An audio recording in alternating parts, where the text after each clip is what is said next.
கர்த்தருக்கு ஸ்தோத்திரம். கர்த்தராகிய இயேசு கிறிஸ்துவின் இன்ப நாமத்தில் இனிய வாழ்த்துக்கள்.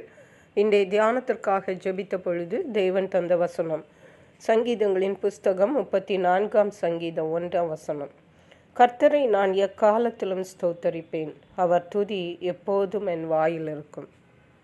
நம்முடைய கர்த்தராகிய இயேசு கிறிஸ்து துதிக்கப்படத்தக்கவர். அவர் நமக்கு செய்கிற நன்மைகளுக்காக நாம் அவருக்கு எண்ணத்தை செலுத்துவோம். அவரை துதிப்பது தான் செய்ய முடியும், அவரை புகழத்தான் செய்ய முடியும். அதை தான் தேவனும் விரும்புகிறார், எதிர்பார்க்கிறார். தாவீது ராஜா சொல்லுகிறார், கர்த்தரை நான் எக்காலத்திலும் ஸ்தோத்தரிப்பேன், அவர் துதி எப்போதும் என் வாயில் இருக்கும்.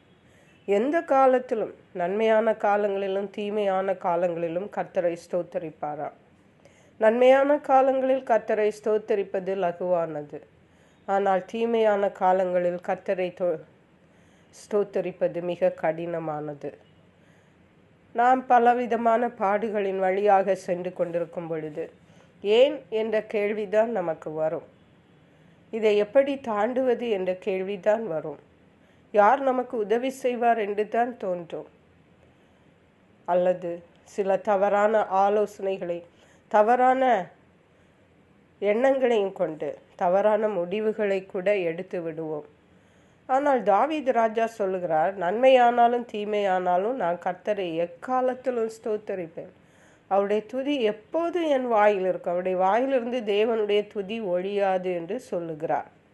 இது எப்படி சாத்தியம் என்றால், ரோமர் எழுதின நிருபம் 8 சொல்லுகிறது, அன்றியும் அவருடைய தீர்மானத்தின்படி அழைக்கப்பட்டவர்களாய் தேவனிடத்தில் அன்பு கூறுகிறவர்களுக்கு சகலமும் நன்மைக்கு ஏதுவாகவே நடக்கிறது என்று அறிந்திருக்கிறோம். ஒன்று தேவனிடத்தில் தேவனால் அழைக்கப்பட்டவர்களாக இருக்க வேண்டும்.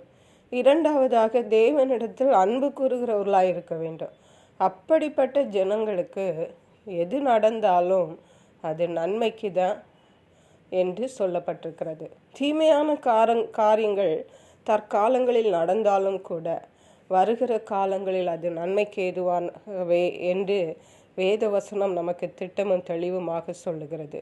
அப்படிப்பட்டவர்களுக்கு தான் கர்த்தரை எல்லா காலத்திலும் ஸ்தோத்தரிக்க முடியும்.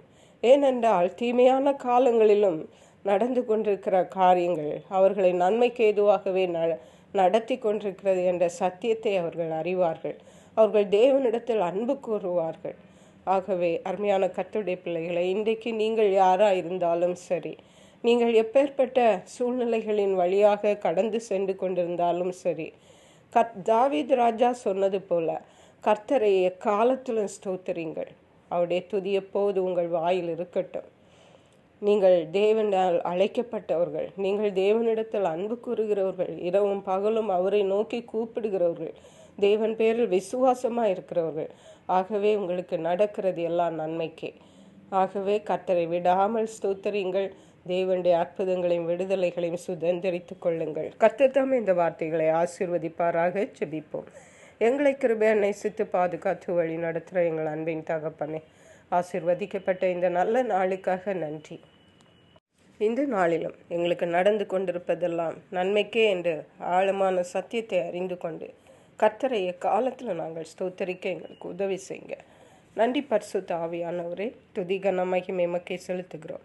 மீட்பர் இரட்சகருமாகிய இயேசு கிறிஸ்துவின் இன்ப நாமத்தில் ஜெபிக்கிறோம் எங்கள் அன்புள்ள பரமபிதாவே. ஆமென். God bless you.